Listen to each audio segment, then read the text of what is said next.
ایران تنها کشوری در جهان است که وقتی به گذشته اش می‌نگریم گمان می‌کنیم آینده است. مشکل آقای شامل چی روز من به شما بگم، من خیلی خوب بودم. ایران رو برد 100 سال جلوتر از اون چیزی که بود. داداش اشتباه. شما نذارید من دهنمو باز کنم. جوانید، شاید نمیدونید. هی منم نکنید. اگر عیب نداشتیم انقلاب نمیشد. خیلی صاف و مستندتون بگم.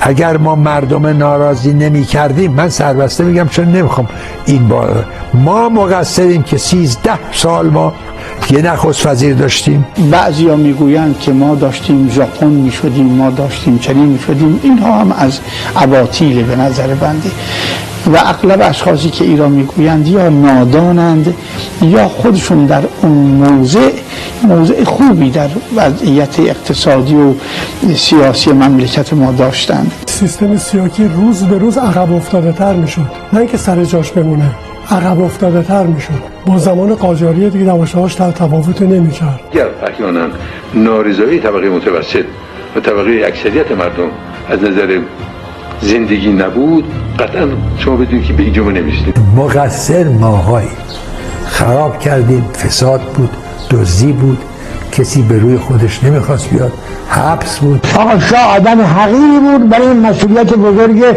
اجتماعی و مذهبی و فرهنگی ایران. درک این چیزا نداشت. هی هم میگن تقصیر بقیه، نه آقا تقصیر شخص خود شاه بود.